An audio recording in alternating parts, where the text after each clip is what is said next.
Quelle responsabilité dois-tu assumer ou devrais-tu assumer pour changer le cours de ta vie amoureuse? Y a-t-il une vérité qui dérange?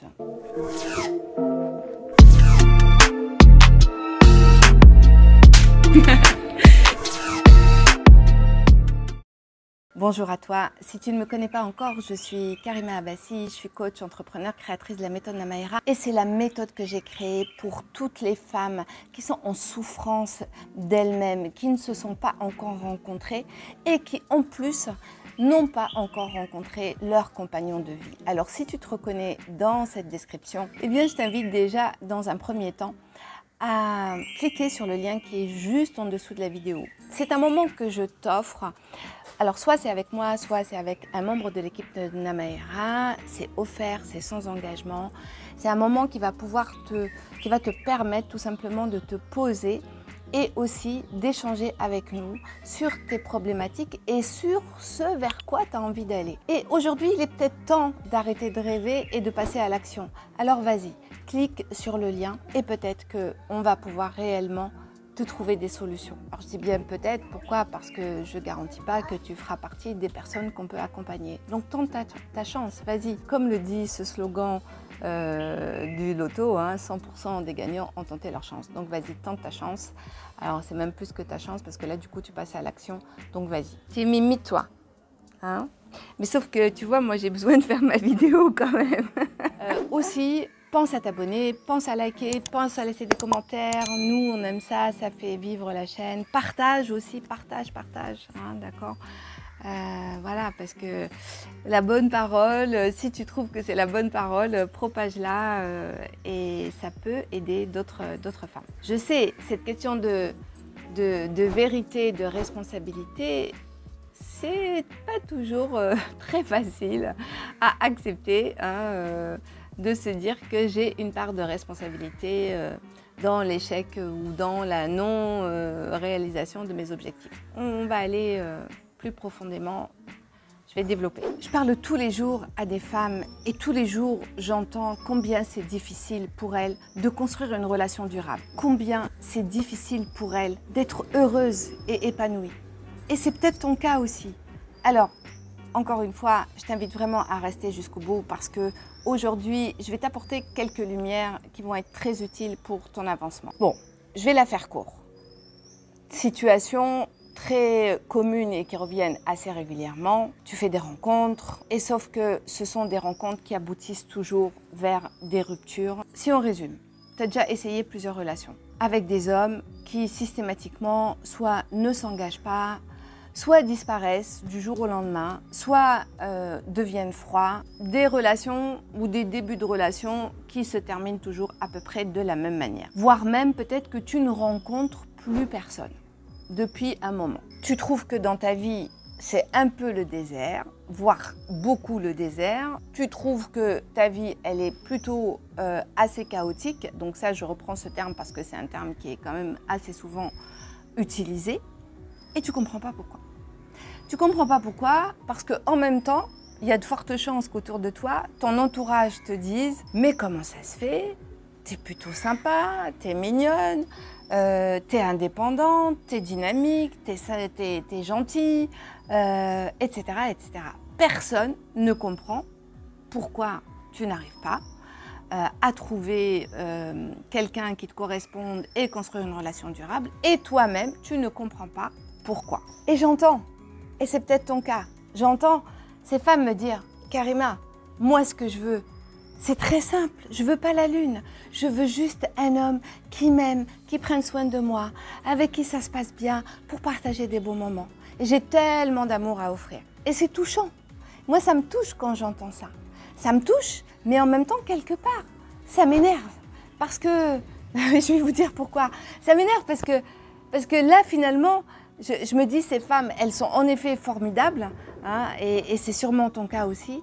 Et en même temps, moi, ce qui m'énerve, c'est qu'elles n'arrivent pas à réaliser, enfin, m'énerve, c'est un mot comme un autre, c'est une façon de dire. Moi, ce qui m'énerve surtout, c'est quand une personne a les capacités de réaliser quelque chose, mais n'y arrive pas, et à un moment donné, continue de faire les mêmes erreurs. Voilà, c'est énervant. Oui, moi, ça m'énerve. On peut toujours trouver le moyen, à condition de le chercher, de changer les choses. Et quand je parle à ces mêmes femmes, et c'est peut-être ton cas, qu'elles m'exposent avec tellement d'émotions toute cette problématique de leur vie amoureuse, et qu'il y a cette incompréhension profonde, qui penserait à croire qu'elles cherchent une raison, et c'est peut-être ton cas, à chercher pourquoi ça ne fonctionne pas. Et donc, a priori, si on pose la question pourquoi ça ne fonctionne pas, c'est que quelque part, on cherche une solution. Et quand moi, je mets en avant les choses qui pourraient expliquer ce chaos dans leur vie amoureuse, j'ai la même réponse. Karima, pourquoi ça serait encore à moi? Pourquoi ça serait encore aux femmes de faire un travail sur elles, de faire le boulot pour rencontrer l'amour? Pourquoi c'est encore aux femmes de faire ce travail-là? Pourquoi ça serait à moi de faire ce travail-là? Alors je la comprends cette question, bien évidemment. Je la comprends. Pourquoi? Parce que, et c'est peut-être ton cas, ces mêmes femmes ont eu cette sensation de porter toutes les relations dans lesquelles elles ont été. On va parler de Sophie. Sophie, elle fait des rencontres, c'est une femme dynamique, indépendante. Dans toutes ces relations, c'est elle qui fait. C'est elle qui donne tout. C'est elle qui s'adapte. C'est elle qui a l'initiative de proposer les choses. C'est elle qui a l'initiative de faire vivre la relation. Hein? Donc, est-ce que ça te parle, ça? Tu es là à toujours envoyer des messages. Comment ça va? Est-ce qu'on se voit? Qu'est-ce qu'on fait? Oui, c'est moi qui viens. Hein? C'est toi toujours qui fais l'effort. Sophie, elle a toujours la sensation que dans la relation, c'est elle qui fait le dos rond. C'est elle qui met de côté ses envies. C'est elle qui met de côté ses rêves. C'est elle qui est dans l'attente et c'est elle qui s'adapte à l'autre. Alors, évidemment, quand je dis à Sophie, mais Sophie, tu vois, peut-être que aujourd'hui, les relations que tu vis et les issues de ces relations, interroge-toi, regarde qu'est-ce qui en toi attire et résonne avec ces situations-là. Parce que, je ne sais pas si vous vous rappelez, j'avais fait une vidéo « Dis-moi qui tu rencontres et je te dirai qui tu es ». Je t'invite à aller la regarder. Toutes les rencontres, elles ne parlent que de nous. Que de nous, ok? Et si on va vers du bleu, c'est qu'on est attiré vers du bleu. Si on va vers du blanc, c'est qu'on aime le blanc. Le blanc, dans la nature, il y a toutes les couleurs. Si je fais cette métaphore, il y a absolument toutes les couleurs. Pourquoi je vais aller vers de l'orange et pas, je sais pas moi, du bleu? Okay, parce que quelque part, je ne vais voir que cet orange-là. Je vais dans une boutique, je vois une robe voilà, qui est orange. À ce moment-là, mon énergie, elle est dans cette couleur-là. Ça paraît un peu bizarre comme comparaison, mais n'empêche que c'est vraiment ça. Quand tu es formaté d'une certaine manière, d'accord, tu vas aller toujours vers le même type de personne. Tu vas toujours, si tu n'as pas réglé tes manques, si tu n'as pas réglé tes blessures, si tu n'as pas réglé tes peurs, etc., la vie va toujours te mettre face aux mêmes situations jusqu'à ce que tu ouvres les yeux et tu les règles. Sophie, elle a en effet cette sensation-là, qu'elle a toujours tout fait.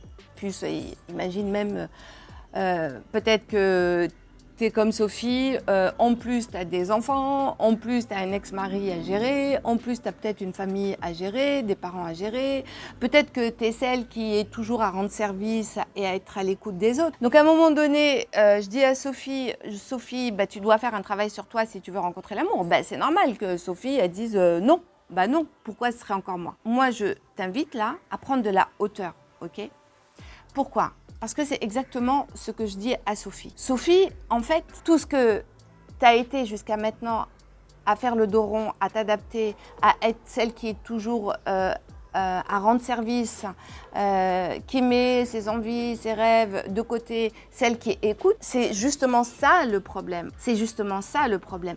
Et le job que tu dois faire n'est pas pour te rendre encore plus ceci, mais justement, quelque part, pour changer et te libérer de ça. Et pour revenir toujours à cette question, pourquoi ce serait encore moi qui dois faire le job? Comme je viens de te l'expliquer, c'est lié à un contexte et à une vision assez personnelle de où j'en suis moi, d'accord? Et qu'est-ce que j'ai fait jusqu'à maintenant? Cette affirmation, on va dire que derrière cette question, il y a une affirmation, que c'est toujours les femmes qui font le travail sur elles. Aujourd'hui, en 2023, c'est faux. C'est archi faux. Pourquoi? Parce qu'il y a beaucoup d'hommes aujourd'hui qui se prennent en main, qui consultent des psychothérapeutes, des psys, qui suivent des coachings. Peut-être que statistiquement, c'est prouvé, en effet, qu'il y a moins de femmes que d'hommes. Maintenant, ça dépend comment on regarde les chiffres. On peut aussi voir que de plus en plus d'hommes le font. La posture correcte qu'il faudrait avoir, c'est déjà d'arrêter de faire des généralisations.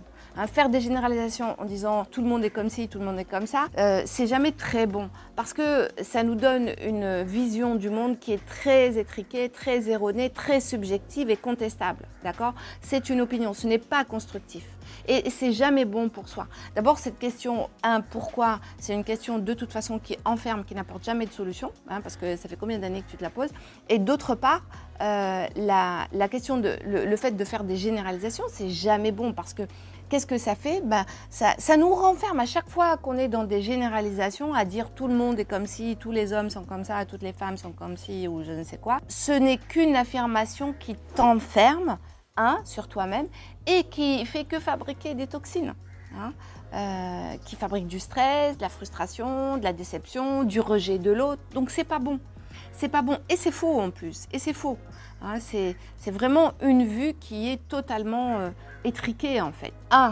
Cette question, pourquoi? C'est une question qui est stérile, qui ne fait que t'enfermer parce que juste rappelle-toi depuis combien de temps tu te la poses et est-ce que tu as déjà trouvé une réponse? Ben non, en fait, ça te fait tourner en rond, c'est comme si tu étais dans un labyrinthe, d'accord? 2, quand tu poses cette question, pourquoi ça m'arrive encore? Pourquoi c'est moi qui dois faire le job? Qu'est-ce que tu fais? Ce que je vais te dire ne va pas te faire plaisir. C'est jamais agréable à entendre, mais je me le dois de te le dire. Eh bien, tu te positionnes en victime. Pourquoi? Parce que quelque part, tu es en train de tout rejeter la faute sur l'extérieur et de te mettre en position où finalement tu n'as aucun pouvoir, aucune responsabilité, mais aucun pouvoir non plus, et où tu te mets dans la position où tu subis les choses. La conséquence, c'est qu'en étant dans cette position de victime, tu ne te mets pas en position de créatrice de ta vie. C'est comme si tu disais au monde, à l'univers, à la vie, tout ce que tu veux, que finalement toi, tu es côté passager, tu es dans la voiture côté passager, tu peux rien faire, tu peux pas conduire. Et en étant dans cette position de victime, tu te prives tout simplement de ton pouvoir de création, de ton pouvoir de décision, de ton pouvoir de choix, de ta puissance personnelle. 3, comme je te l'ai dit pour résumer, tu fais des généralités en disant que c'est toi qui dois faire le job, sous-entendu que les hommes ils ne font jamais rien. C'est faux. C'est faux. C'est une vue qui est biaisée, c'est une vue qui est étriquée, qui est subjective et contestable.